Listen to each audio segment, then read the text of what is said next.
Hindi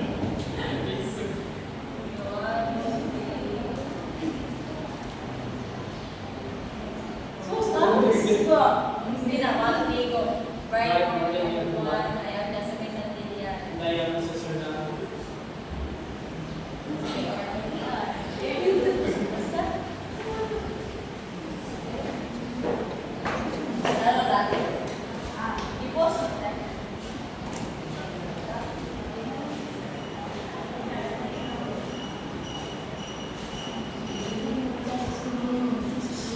Today we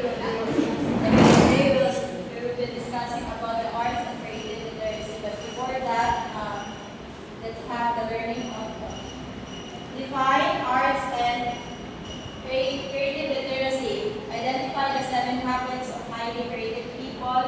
Explain high-hand coordination with examples associated with the disorder, intervention, and development. Compare and contrast visual and urban creativity. Decide ways on how to integrate arts and creative literacy in the curriculum.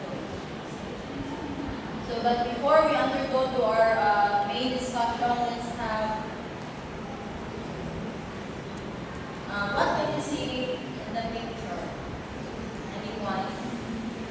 What can you see in the picture? Yes, Miss Eva. What else? Yes, okay, very good. Okay, let's define first artistic literacy. Artistic literacy is a human right and a teachable skill. So, or I would rather say, artistic literacy is the ability to connect both personally and meaningfully to works of arts. Through this process, to forge connections to our humanity and humanity of others. So, art literacy helps students to develop their design skills, creativity, and critical skills. All skill sets be important to the future workforce. And while creativity is the process of having original ideas that have value. It's the act of turning new and imaginative ideas into reality. So creativity is characterized by the ability to perceive the world in new ways, to find hidden patterns, to make connections between seemingly unrelated phenomena, and to generate solutions.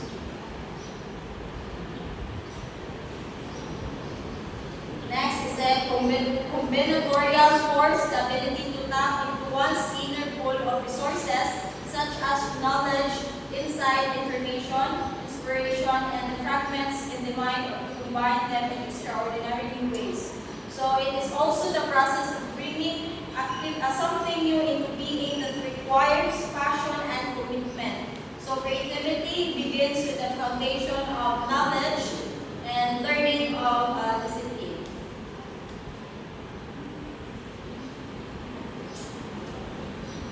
So the ability to generate creative and innovative ideas is not merely a function of the mind, but also a function of 5 key behaviors that optimize the brain for discovery.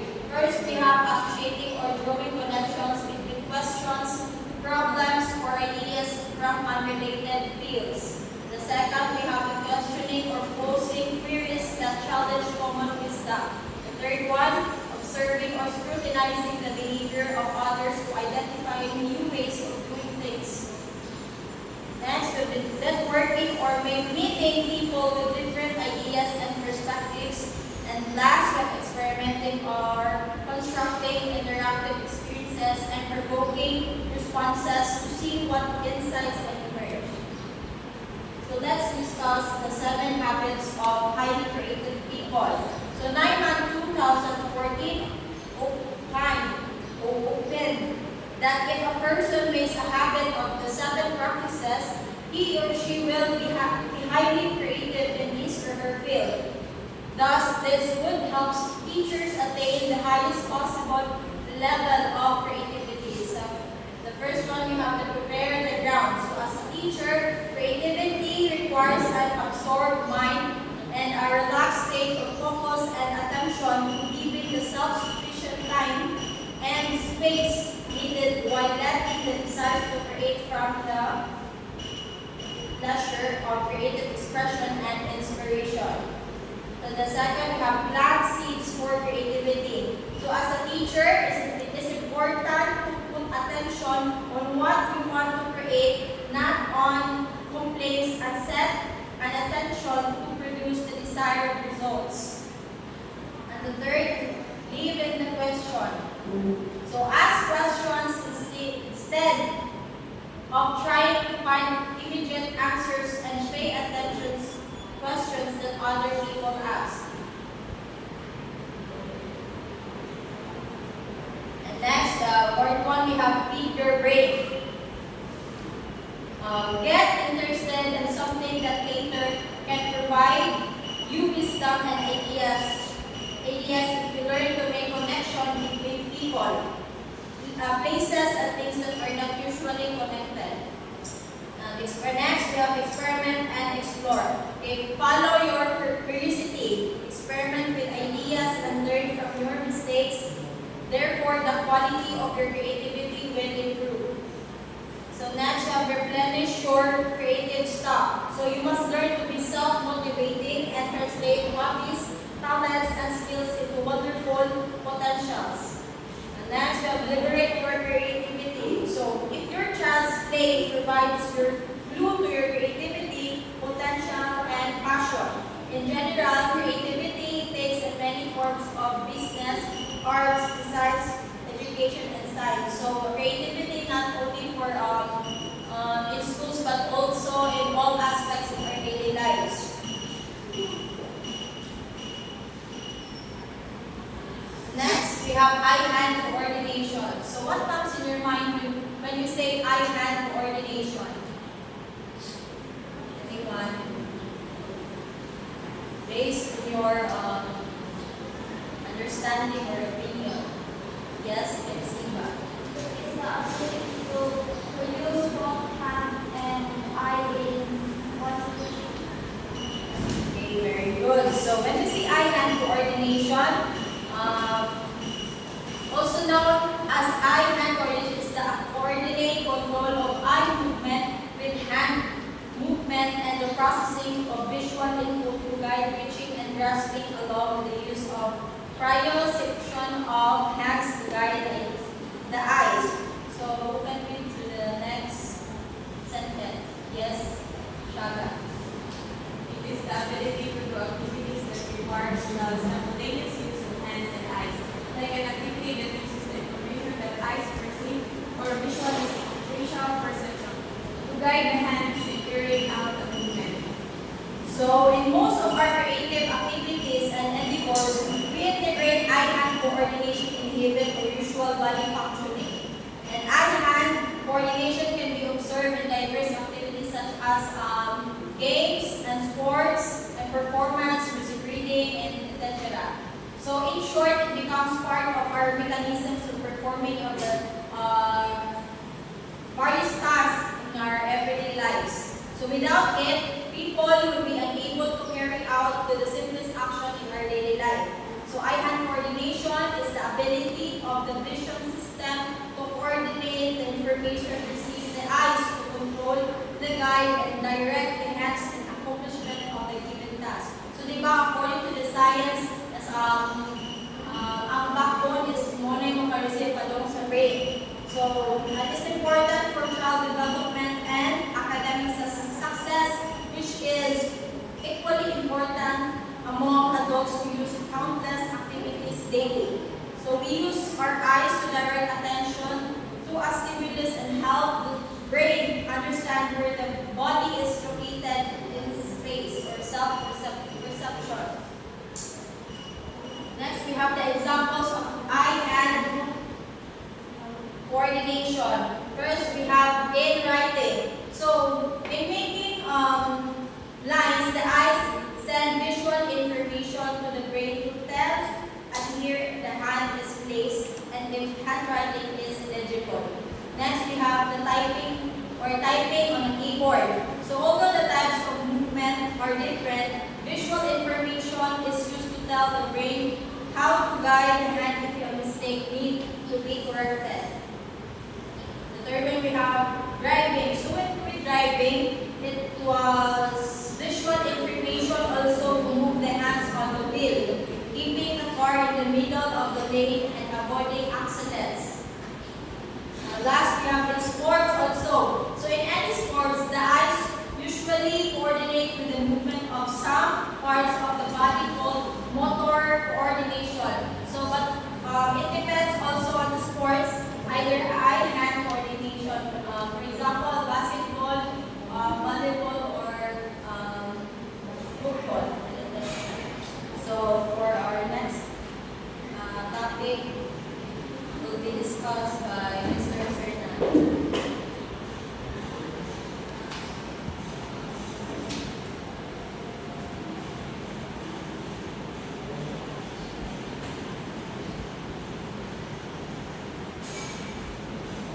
Okay, so great morning again. I'm going to discuss the next topic, which is problems and disorders related to eye-hand coordinations. So, but first, let us have a quick recap. So, according to Ms. Santillano, what is hand-eye coordination? So, yes, what is hand-eye coordination? Anyone? Miss Shana? The ability to use the eye and the hand to make us see. Okay, very good. So hand-eye coordination is how we use both our eyes and hands to do things together. So hand-eye coordinations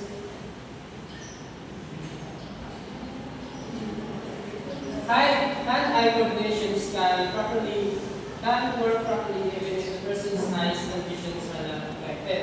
And if their motor control skills work properly, someone with perfect vision can have hand-eye coordination problem that will only manifest when they use both the visual and the motor systems together. So sometimes even if our eyes or our hands are healthy, our hand-eye coordinations may not be great. So this means you might have trouble doing things that requires your eyes and hands to work together.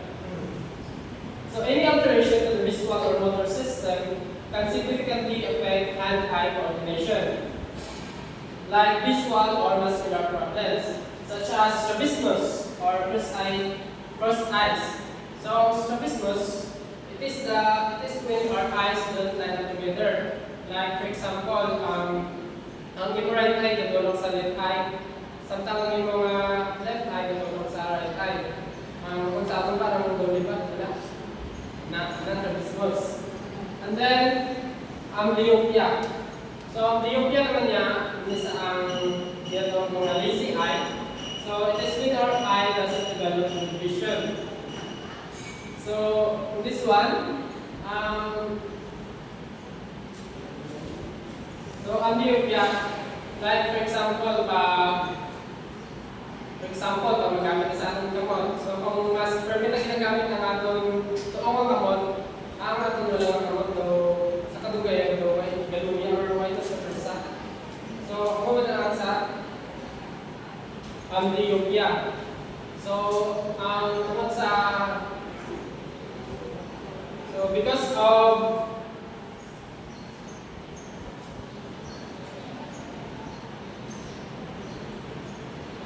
ang myopia occurs when the brain and the eyes don't work together properly. So the brain favors one eye, and usually due to an imbalance in the visual input received from each eye, the lazy eye, or ang isang mga tanga daw ay permitted sa brain, doesn't get the stimulation it needs to develop strong vision. So over time, ang vision sa mga eye weak. And then the muscle hypotonia. So muscle hypotonia is when you have weak muscle tone. Then balance problems or first laterality. So first laterality ang isang confusion between left and right. Ang dibuka ko din wala ako. And the brain damage to motor areas or perceptive areas may also cause eye-hand coordination problem. So poor hand-eye coordination can affect activities that may lead to developmental disorders. For example, in the learning disorders, nakapit ka na yung pagbasa, pagsulat, or pag-play sa mga sports. And then in academics, making mistakes when they take notes or poor handwriting or poor attention. And in the professional areas, sometimes you can have problems in typing or assembling objects and problems with daily activities. So if your hand-eye coordination isn't great, you might have trouble with things like writings, drawings, or playing sports. So there are a couple of main reasons why this may happen. And this is the two main conditions for inadequate hand-eye coordinations. So the first one is visual impairments. So this is a loss of vision that makes it hard or impossible to perform daily tasks without specialized adaptations. So caused by loss of visual acuity, in which the eye does not see objects as clearly as usual. So what we see by visual acuity is refers to the clarity or sharpness of your vision. Kung ano kaklaro ang iyong pagtanaw,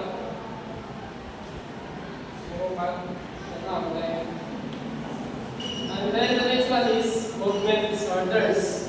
So these are characterized by impaired body movements caused by a variety of causes such as ataxia, or which is characterized by lack of coordination when performing voluntary movements. So, minsan lang yan, for example, gusto mo magsulat or naliwan mo ang aking pag nakurog ang mga doon sa ataxia. Pasmado. And then the hypertonia. A condition marked by an abnormal increase in muscle tension and the reduced ability of muscle to stretch. So para sila nakakita na lang kapag gusto nyo i-bend ang inyong amot, parang hindi ma-bend kay nag-pick up or nagbugbog ang inyong mga muscles.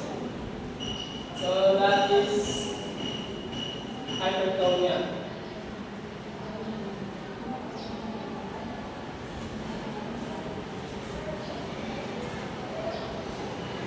So next is hand-eye coordination developmental stages. So hand-eye coordination development milestones are as follows. So Mr. James, yes, please read.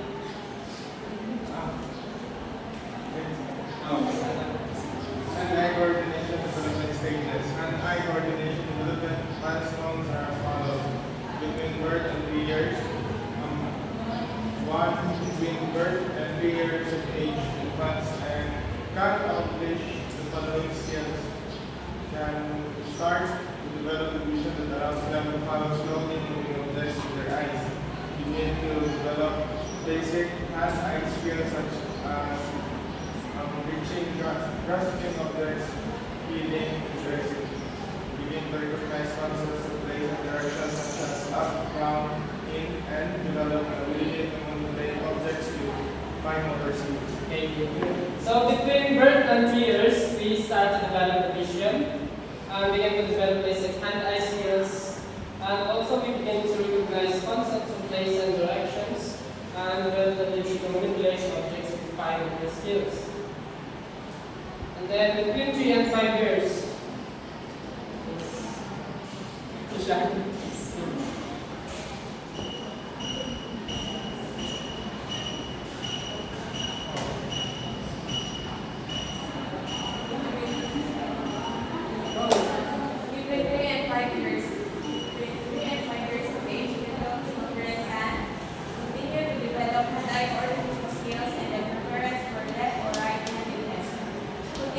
understand and use concepts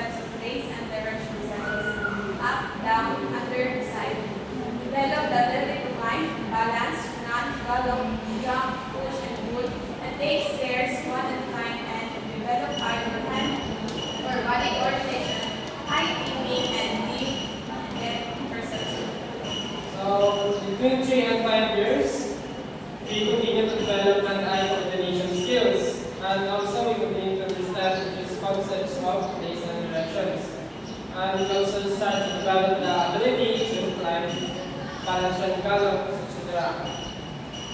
So next is to 5 to 7 years. Okay, let's start. 5 to 7 years.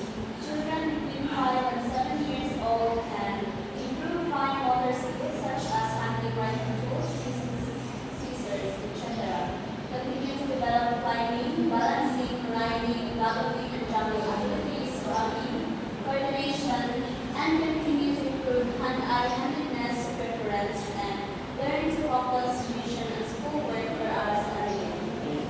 So in 5 to 7 years, we improve our fine motor skills and also continue developing our climbing, balancing, running, and continue to improve hand-eye handedness and also learn to focus, vision, and schoolwork for hours every day. Okay. So hand-eye coordinations develop as we grow. So think about, like for example, think about babies. They learn to follow things with their eyes and then grab them. So as we get older, we learn more complex skills like writing, using scissors, and playing sports. So it's important to practice these skills to improve our coordination.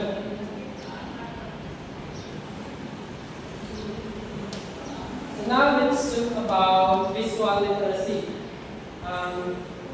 Is there the opportunity?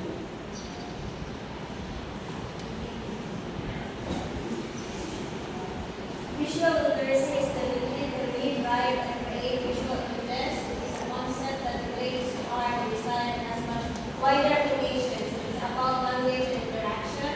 Visual media is a linguistic tool with which we communicate, exchange ideas, and navigate a highly visual digital world. So visual literacy. So this is the ability to understand and use pictures and other visual information. So like for example, when you are reading a comic book, or a manga or manhwa.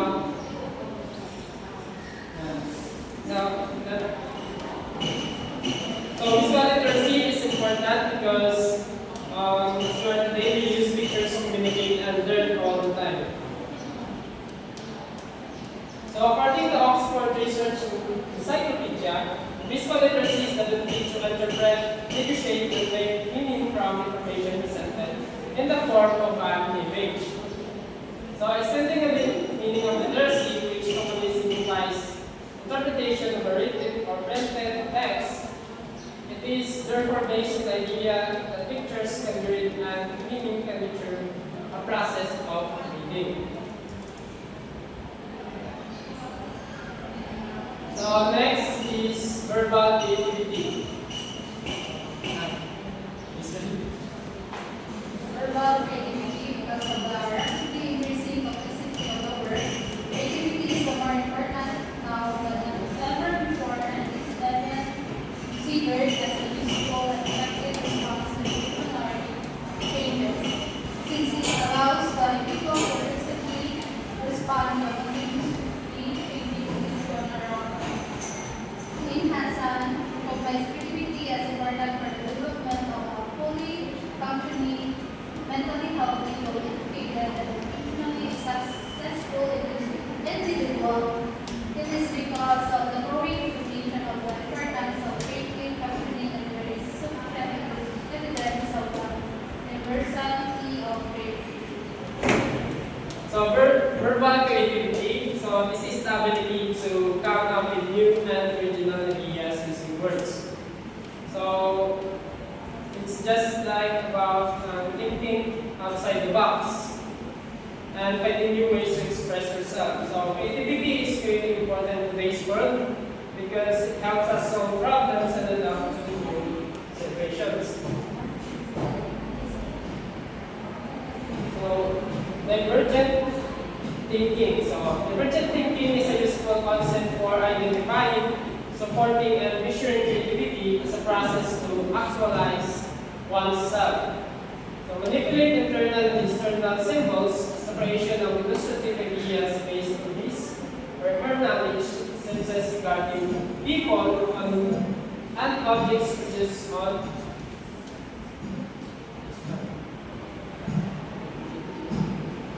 So divergent thinking is a big part of creativity. It's about coming up with lots of different ideas.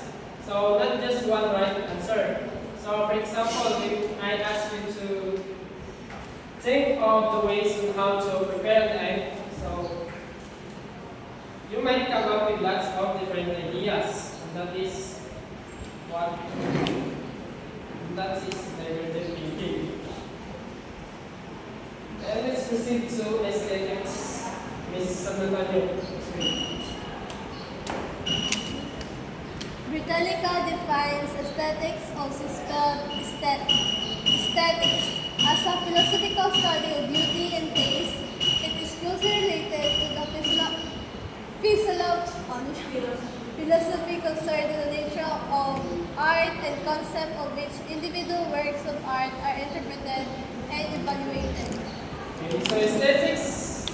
So aesthetics is the study of beauty and taste. So it's about fine pleasing to the eye and how we appreciate art. So there are different ways to think about aesthetics. Some people focus on the artwork itself, while others focus on how it makes them feel.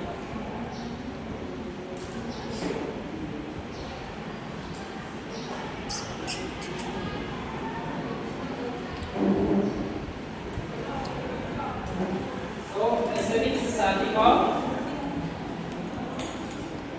beauty and taste.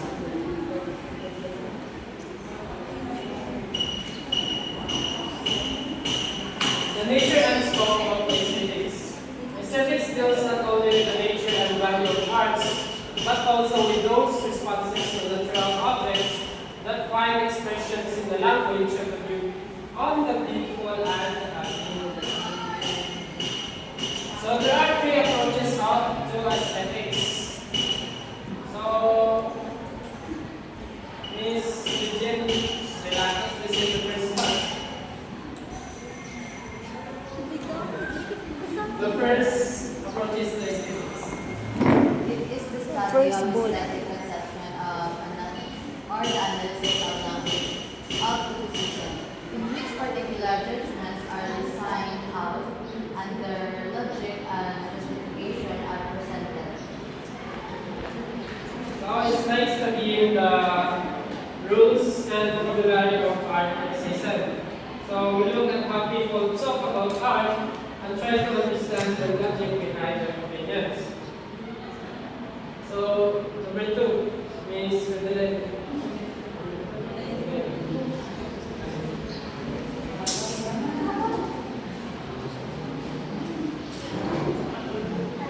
Number two. It is a philosophical study of certain states of mind, responses, attitudes, and emotions that are involved in creating experience.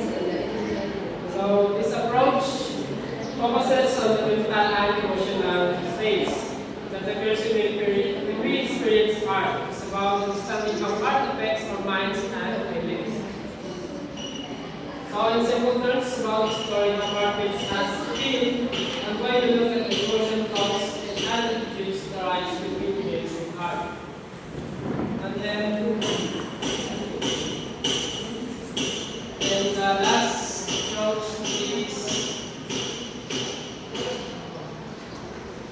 Third is the philosophical study of the aesthetic object that reflects the way that problems of aesthetics exist, because the world contains natural objects toward which people react selectively as described in aesthetic terms. okay, so this approach focuses on the qualities of the artwork itself. So that makes it aesthetically pleasing. It suggests that certain objects possess inherent aesthetic qualities that elicit a selective response from people. So let's proceed to integrating arts and creativity literacy into the curriculum. So the following are strategies and initiatives integrating arts and creative literacy in the curriculum. So the first one is physical environment. So beside the physical environment to support creativity, such as custom designed school roofs and ceilings, well architecturally designed edifices, creative murals, beautiful garden landscapes, colorful blocks and benches in the math and science garden.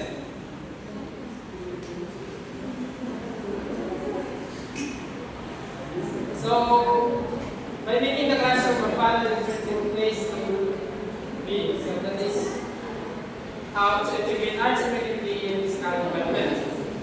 Then number 2, emotional environment. So, take time to create and maintain a climate of respect, caring, and support to someone who is making mistakes.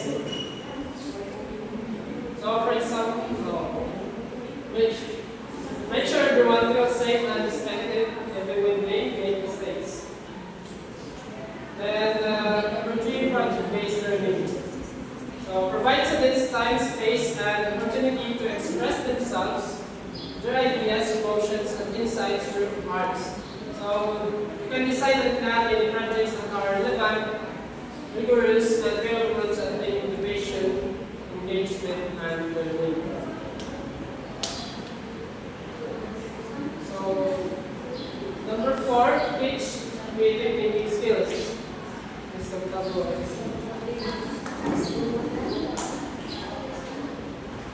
Teach creative thinking skills. Teach students about recognition or thinking about learning even to the little ones through the process of brainstorming, listening, preparing, and constructing, problem solving, concept development, analyzing, and evaluating, and more. So in teaching creative thinking skills to students, we help students learn how to think about how thinking and come up with new ideas. Then alternative assessments. So instead of just worksheet or an assignment, provide different analytic assessments like performance, system design, product or making, visual arts creation, test-based, project-based, portfolio, and etc. Then scheduling. So project-based curriculum and performance-based assessment with ample time and proper scheduling in areas structured or unstructured manner. Then number 7, student-centered and personalized learning. So we can provide students the freedom to choose what they will learn and how they will learn it and how they will illustrate what they have learned. And then we can incorporate arts. Integrate simplest music, art, drama, and dance into the curriculum to develop creativity. Then integration of technologies and preparing the body and brain for creativity. And that's all. So, do you have any more questions? Ella? As a future educator, how can you tell a student or your student the problem and disorder related with more alignment, coordination, specifically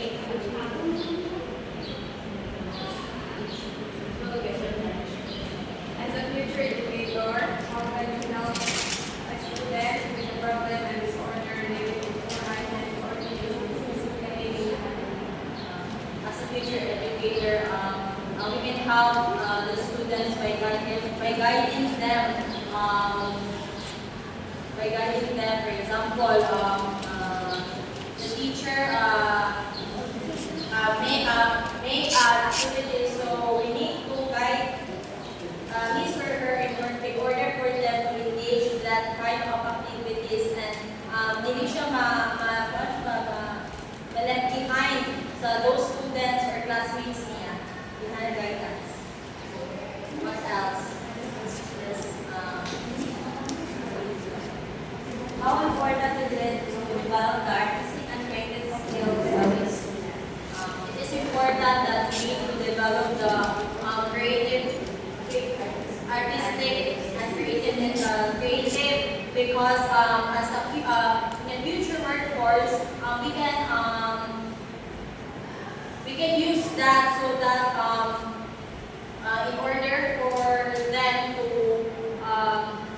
be productive and to enhance their learning capabilities and to share their knowledge to their teachers and also their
kaya kung galing sa normal na mga students mo, kaysa sa ano mga pag-biro yan na.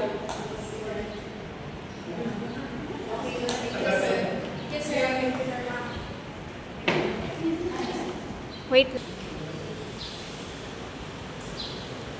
Okay, number one, that's the concept of realistic literacy as a human right to make consent and is a highly critical.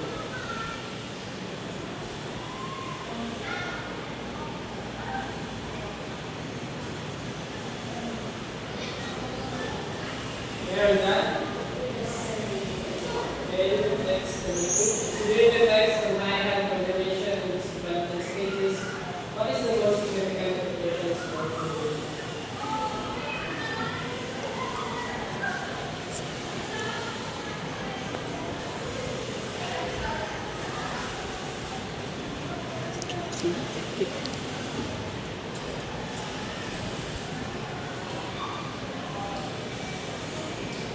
Amen.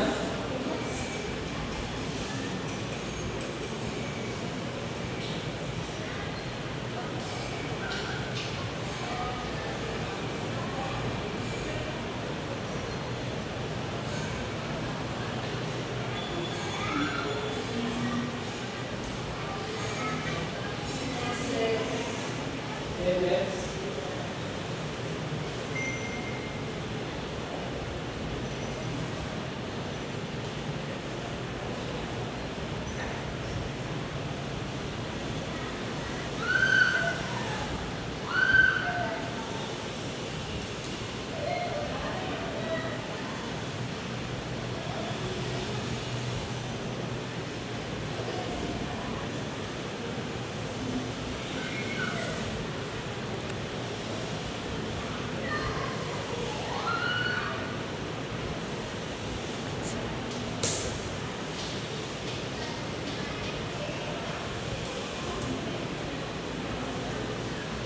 Clear on that?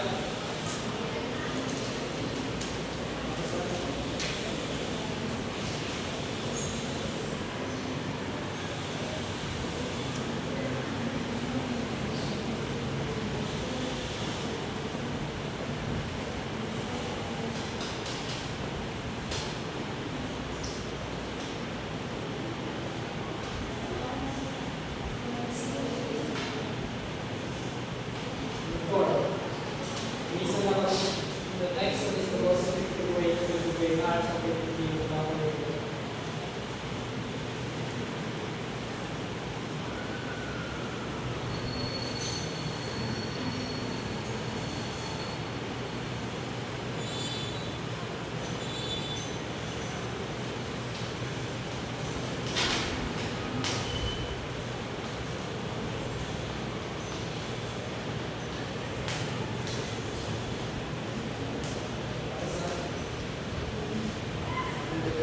How does the discussion of the statements contribute to a better understanding of arts and the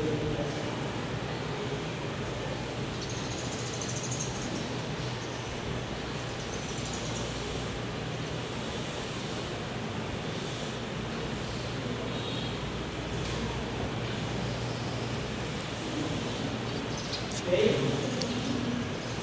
Tunisia.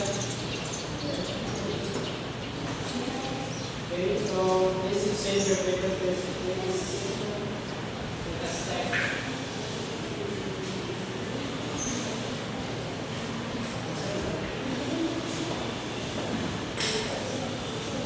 Okay, so number one, letter A.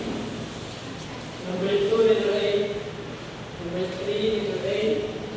Number four, letter B, and number five, letter A.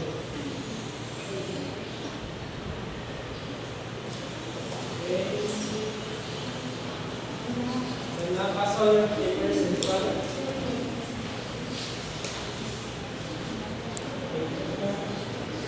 Okay, thank you and goodbye class. Thank